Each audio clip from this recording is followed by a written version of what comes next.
Salut Mathilde. Hello. Eh ben, je suis super content aujourd'hui de pouvoir t'interviewer sur ton expérience d'hospitality.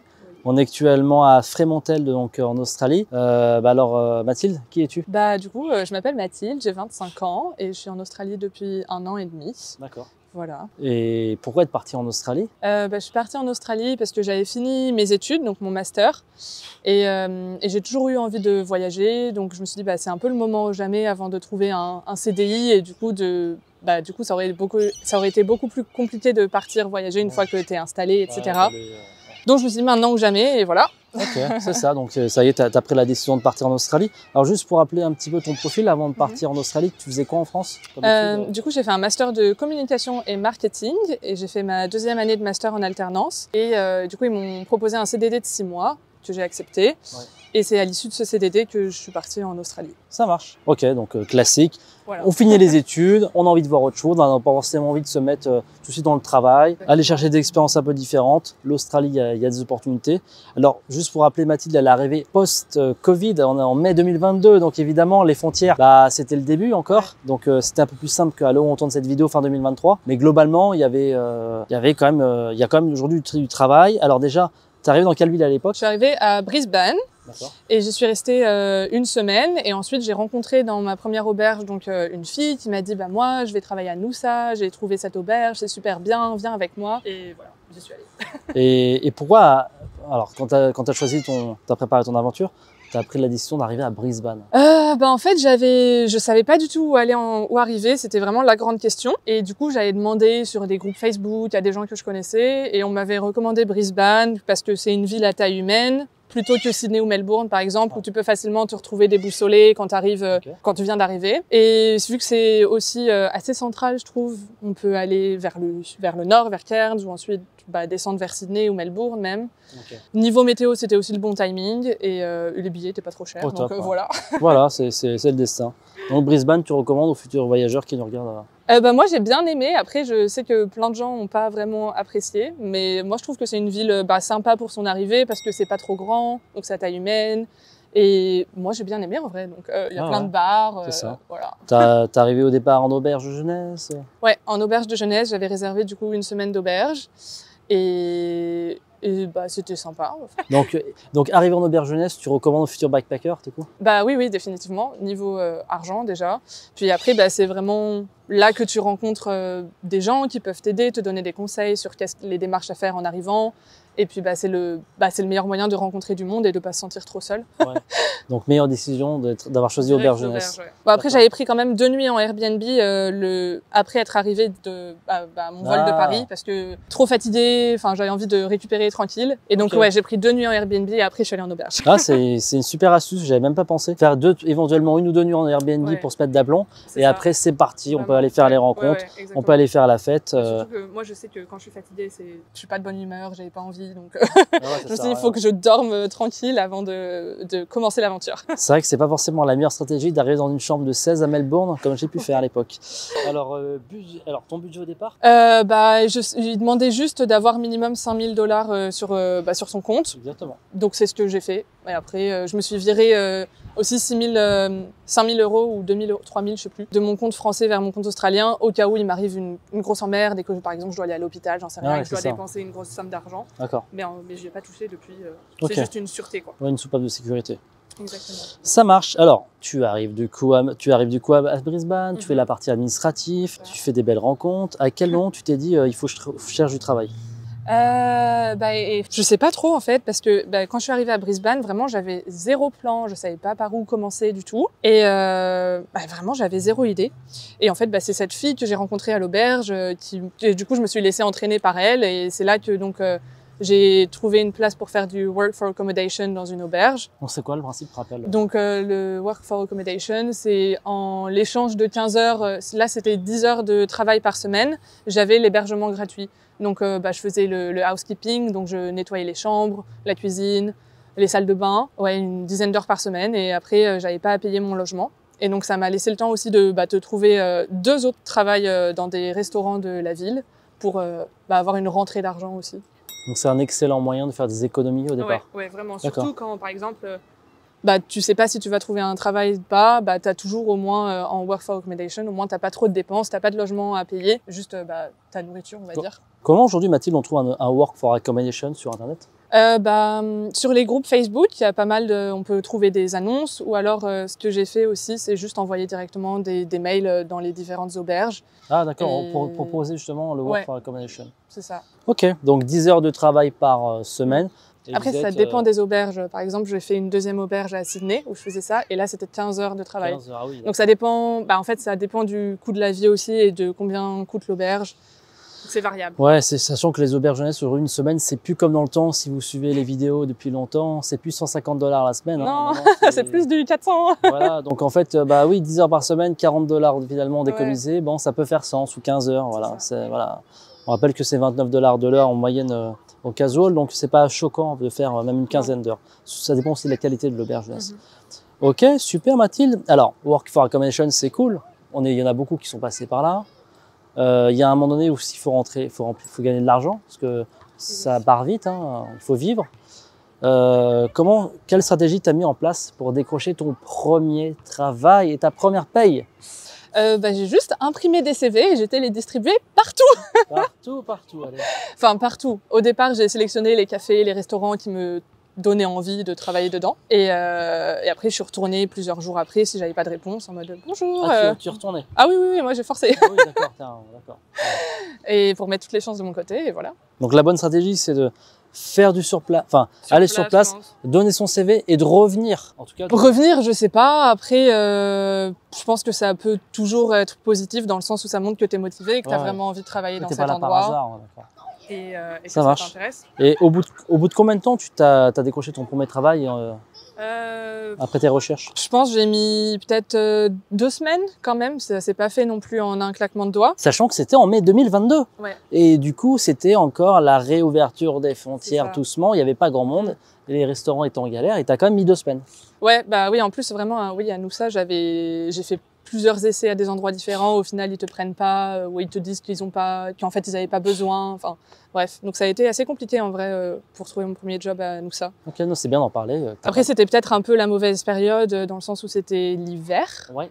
Okay. Donc, c'était peut-être un peu calme. Moins de concurrence, mais moins d'offres. C'est ça. Mais bon, au final, j'ai trouvé quand même 2 jobs différents. Et voilà, ça a juste pris un peu de temps et il faut être patient. Hein. Et comment ça se passe quand on décroche son premier job en Australie? On a l'impression d'avoir gagné à l'euro-million, on est content. C'est une question que je pose jamais, c'est pour ça. Bah ouais, j'étais surtout un peu... Bah, c'était un job dans la restauration et j'avais jamais fait de restauration avant. Donc j'étais quand même un peu stressée de savoir comment ça se passe, est-ce que j'allais faire l'affaire, etc. Mais les jobs que j'ai trouvés, franchement, l'équipe était super cool. Donc on m'a mis à l'aise, puis au final, ben voilà, on y va, hein, il faut y aller. On y va. Et pourquoi tu as choisi l'hospitality et pas un autre domaine? Bah, je pense pour moi, c'était la solution de facilité, disons. Ah ouais. Où bah, c'est ce que beaucoup de gens font l'hospitality aussi. Donc tu peux rappeler ce que c'est l'hospitality? Parce qu'on pourrait croire que c'est les hôpitaux. Moi, c'est ce que j'ai cru en tout cas au départ.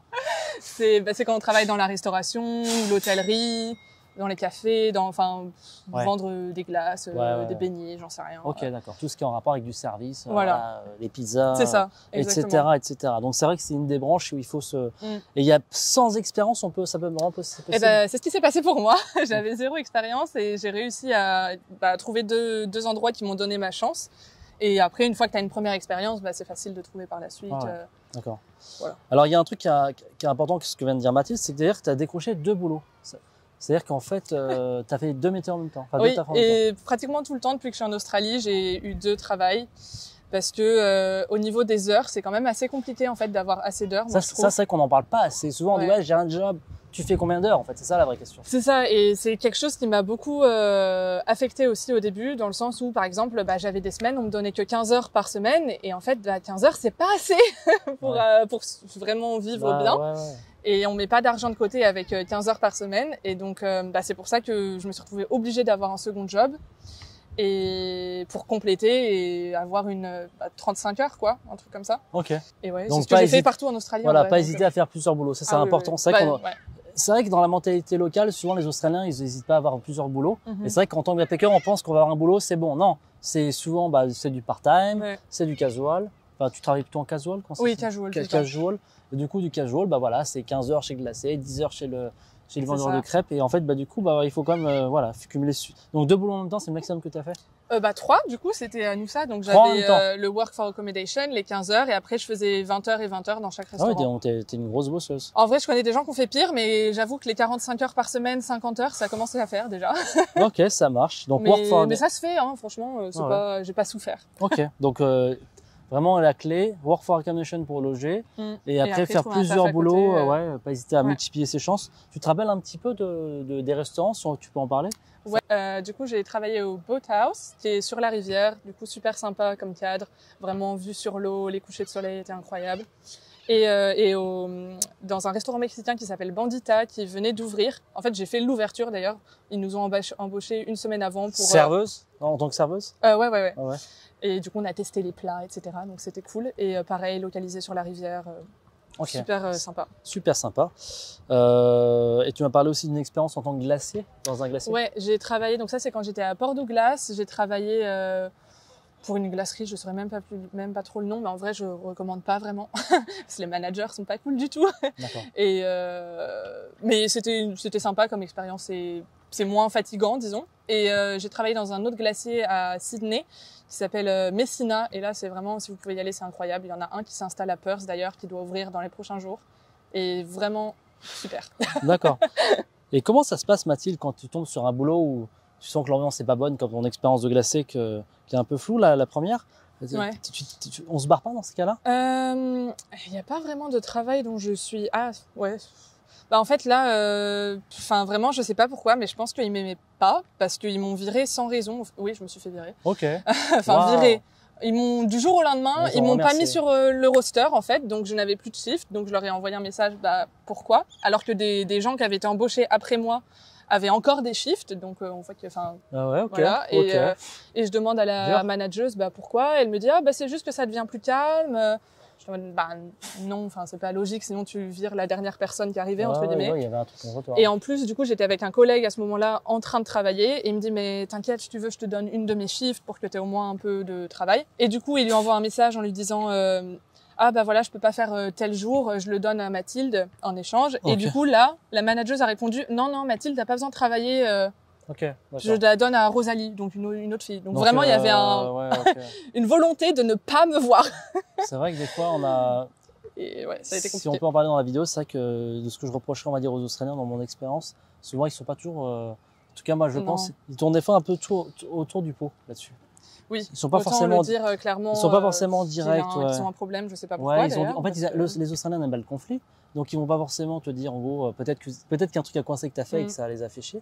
Mais il y a un truc que j'arrive pas à comprendre, c'est qu'ils sont pas forcément, en tout cas dans la culture, direct voilà. Comme nous en France, voilà. Non, je suis bien d'accord. Ça c'est important d'en parler. C'est ennuyeux. Ok, donc plusieurs jobs, etc. Restauration, glacier. T'as fait d'autres étapes dans l'hospitalité? Non, c'est tout, franchement, restauration et glace. Donc, j'ai fait vite fait des événements, de l'événementiel. Événementiel, toujours dans l'hospitalité? Ouais, c'était pour des événements à Sydney, donc. Mais comment on fait pour travailler en hospitality en événementiel?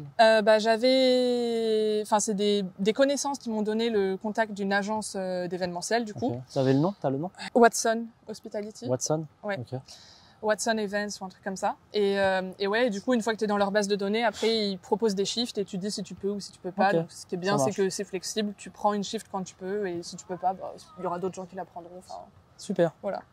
Alors toi, Mathilde, du coup, tu vas aussi nous parler maintenant. Donc, vous avez appris pas mal de choses sur la partie travail. On va juste aborder, la partie salaire que j'ai oublié. Ouais. Tu gagnais globalement combien? Du coup, en semaine, c'est plus 28, 29. Après, ça dépend quel level ils te payent aussi. Genre, il y a introduction, level 1 ou level 2. Donc, ça change de quelques dollars. Mais 28, 29 en semaine et le week-end, c'est 34, un truc comme ça. Et 29 $ de l'heure? De l'heure. En tant que serveuse, hein, toujours. Ouais. T'as jamais fait de kitchen hand ou... Non. Toi, t'es fait pour le service. Voilà. On peut dire ça. Ok, super. 29 $ de l'heure, donc c'est plutôt, c'est plutôt bien. On est totalement dans les codes.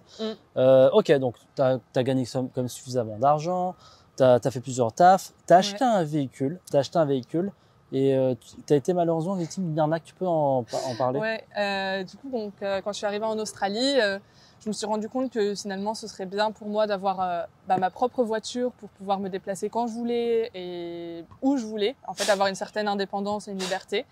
Donc, j'ai vu comme ça une annonce sur Facebook d'une Française qui vendait sa voiture sur Noussa, donc la même ville où j'étais. Je me suis dit, bon, bah, je vais juste aller voir comme ça par curiosité. Et au final, j'ai trouvé qu'elle était plutôt bien et je me suis dit, bah, allez, on y va. Et donc, j'ai quand même négocié le prix. Donc, je l'ai acheté $4 900. Et en fait, donc dans le Queensland, le vendeur, il doit faire un genre de service technique pour vendre la voiture. Le RWC. Voilà, le RWC, qui dit qu'en gros, la voiture n'a pas de problème majeur. Et donc, ce certificat avait bien été fait. Et au final, donc 1 mois plus tard, au moment de quitter Noosa et de partir en road trip, j'ai été chez le garagiste quand même pour faire un double check et être sûr que tout va bien. Et donc là, le garagiste me dit qu'il y a $2000 de réparation à faire et que c'est des grosses réparations et que ça aurait dû être fait au moment du RWC.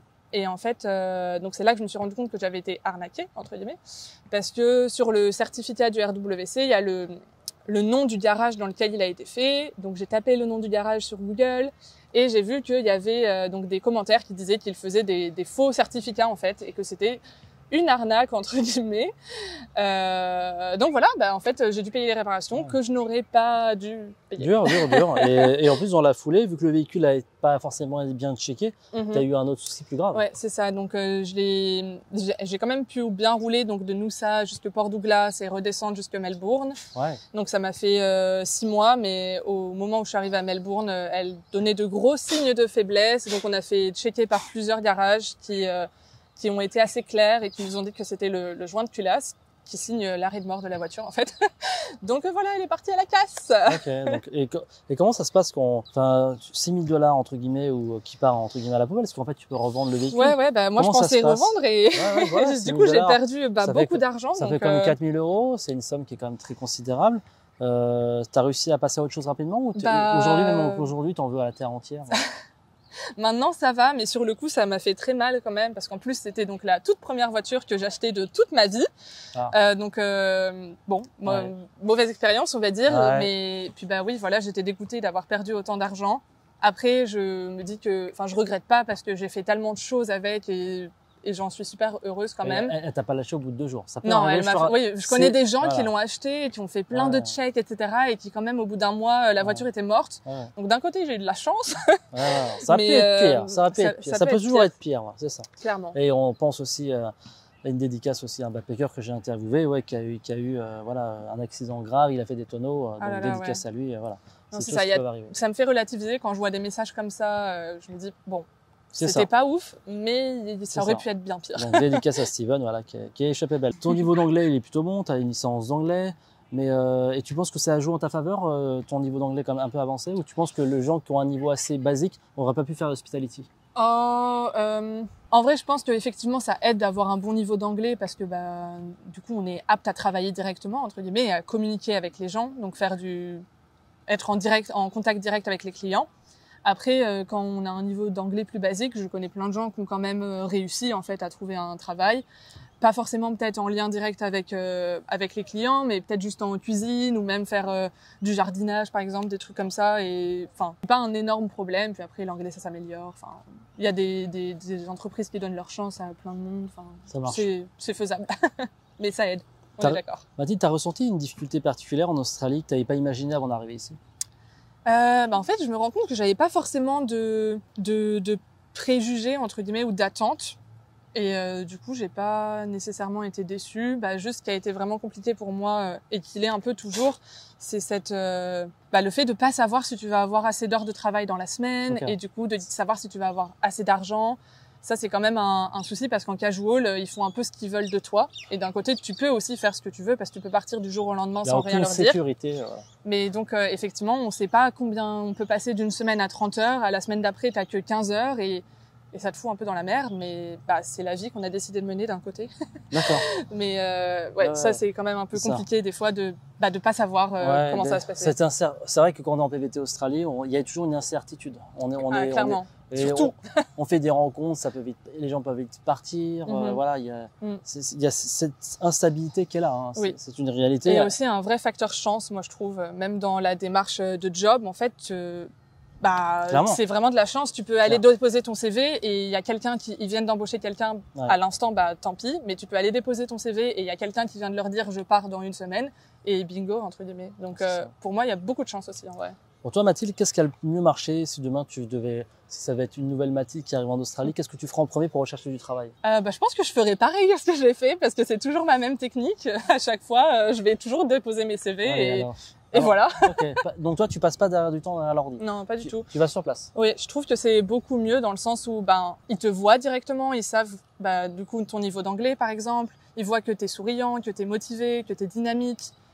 Enfin, ça alors que derrière un CV que tu as envoyé, c'est impersonnel, je trouve. Et donc bah, surtout dans les métiers donc comme la restauration etc. où il y a besoin d'avoir un service client et ben c'est beaucoup mieux, je pense que les managers ils voient ta personnalité, comment tu te comportes et tout. Ok. Je trouve que c'est pas mal. Excepté l'arnaque que tu as eu avec ton véhicule, tu as eu d'autres arnaques en Australie? Ben non, en vrai, c'est la seule. Tout s'est plutôt bien passé après. Ça marche, bah écoute, c'est super. Est-ce que tu aimerais rajouter d'autres choses aux futurs backpackers qui nous regardent et qui ont encore des hésitations, des angoisses ou des craintes? Bah, je pense qu'il faut pas non plus se faire une idée que tout va venir en un claquement de doigts, que tout va être super facile. Parce que c'est pas forcément le cas. Une fois de plus, ça dépend beaucoup de la chance, ça dépend de la ville où vous êtes, ça dépend de la saison. Enfin, il y a plein de facteurs en fait qui rentrent en jeu. Et donc, on peut très bien trouver du travail super facilement, comme galérer. Pareil pour les logements, tu peux trouver facilement, tu peux galérer. Donc, il y a une part de chance qu'on maîtrise pas, quoi. Bah, je pense, ouais. Ah ouais, c'est vrai. Et qu'après, bah, c'est aussi à nous de provoquer cette chance. C'est ça. Tous les gens que j'ai rencontrés en mine, notamment, et bah, s'ils bossent, il y a une part de réseau, je pense aussi, qui revient souvent. Ouais. Ok, bah écoute, merci en tout cas Mathilde, tu nous as donné plein d'informations. N'hésitez pas à la suivre sur Instagram, hein. Mettez son petit Instagram. Et bah, un grand merci à toi et merci pour ton temps, pour cette super interview. Merci à toi pour cette interview. Et on a appris pas mal de choses. Merci à toi Mathilde. Merci.